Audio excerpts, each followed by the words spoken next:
Good afternoon. Here is the state news on OG. I am Bolaji Eze. First, the major items. Government is prioritizing agriculture to ensure food security. Community leaders told to collaborate with the government for effective use of rehabilitated technical colleges. Political aides call for increased budgetary allocation to cater for persons with disabilities. The current administration in the state is giving priority to the agricultural sector to ensure food security. The Permanent Secretary, Ministry of Agriculture, Mrs. Kehinde Jokotoye, said this at the launching of the solar-powered irrigation pump by FY International, lauding the organization for including the Gateway State in the initiative. She said the mandate is to ensure food security, noting that a total of 8,550 hectares of land has been allocated to private investors across different agricultural value chains.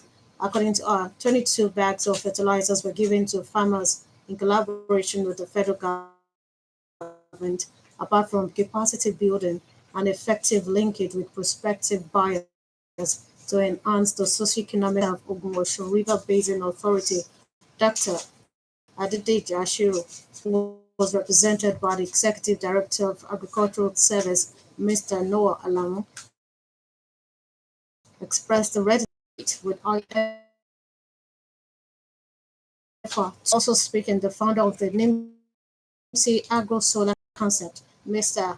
Nimisi Ater, said the for year-round farming and quality output.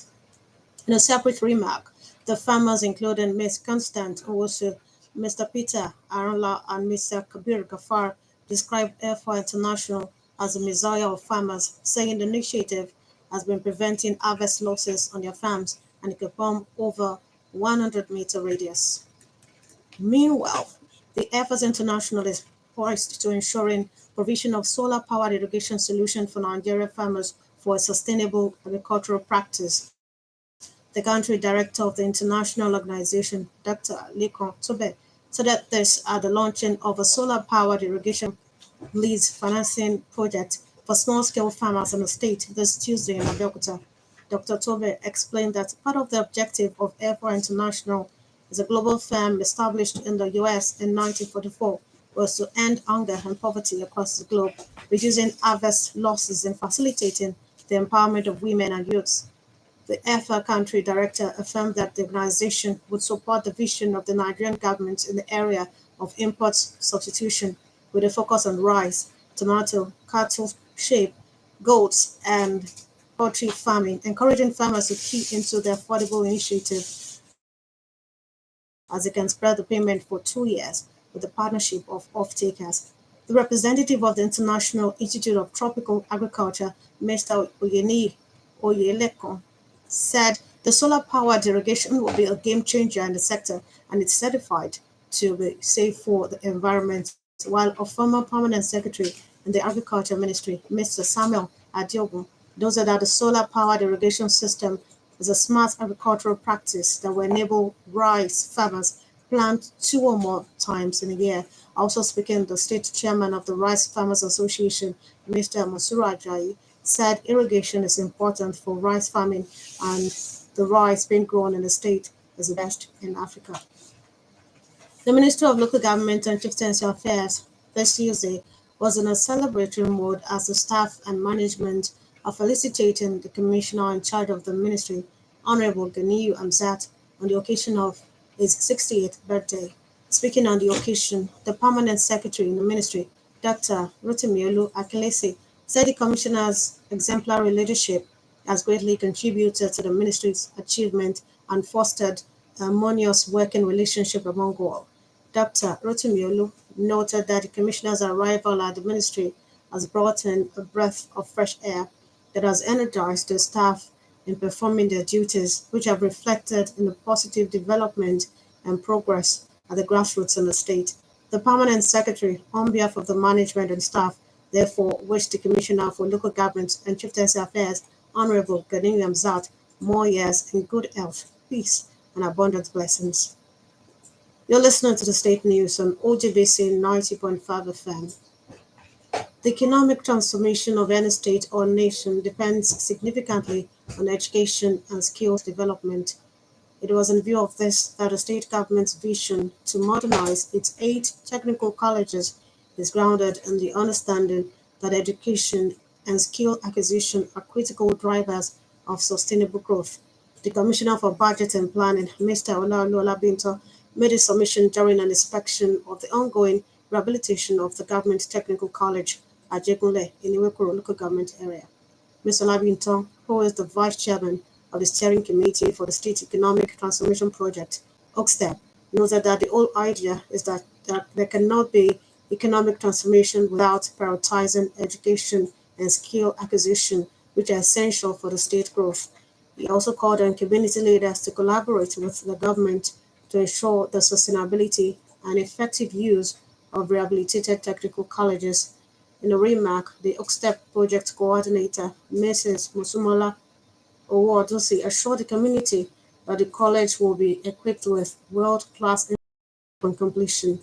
Represented by the OXTEP project manager for the skills development sector, Mr. Fatai Oshunsoya, she highlighted the government's commitment to creating a conducive environment for learning and skill acquisition that aligns with global standards.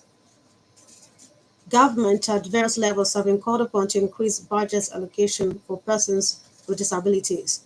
The Special Assistant on Disability Matters to the Oyo State Governor, Honorable Femi Timothy, made a call in an interview with OJBC in Abeokuta. According to him, increased budgetary allocation will allow government to take good care of the welfare of the people living with disabilities across the country. He explained that majority of persons with disabilities still go through harrowing experience in the country, urging consciousness to bridge the communication gap between the government and the disability community.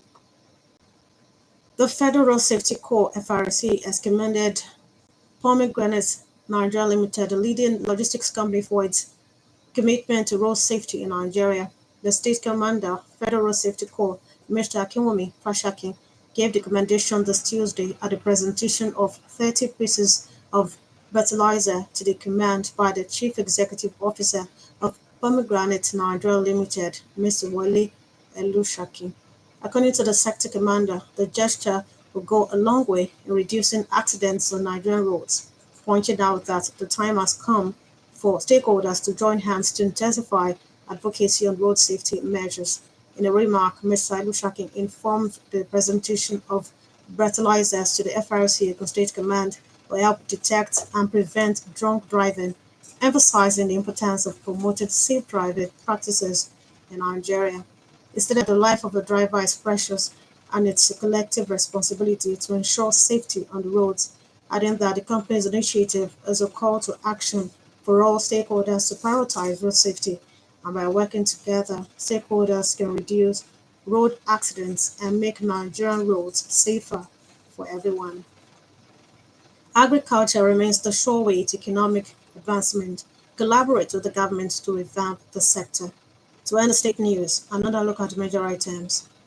The Permanent Secretary, Minister of Agriculture, Mrs. Kehinde Jokotoye, at the launching of the solar-powered irrigation pump by EFA International, said the current administration is giving priority to the agricultural sector to ensure food security. The Commissioner for Budget and Planning, Mr. Olaolu Olabinto, during an inspection of the ongoing rehabilitation of the Government Technical College at Ajegunle in Ewekoro local government area, has asked community leaders to collaborate with the government to ensure the sustainability and effective use of rehabilitated technical colleges. He also added that the Special Assistant on Disability Matters to the Oyo State Governor, Honorable Femi Timothy, in an interview with OGBC in Abeokuta, called on government at various levels to increase budget allocation for persons with disabilities. The state news was edited by Temitope Alagbe Ogbeche and broadcast from OGBC Abeokuta. For exclusive programs and the latest news updates, visit our website at ogunradio.ng. Follow us on Facebook at Ogun Radio Abeokuta and on X at OGBC 905 FM. You can also listen to OGBC on the Radio Garden.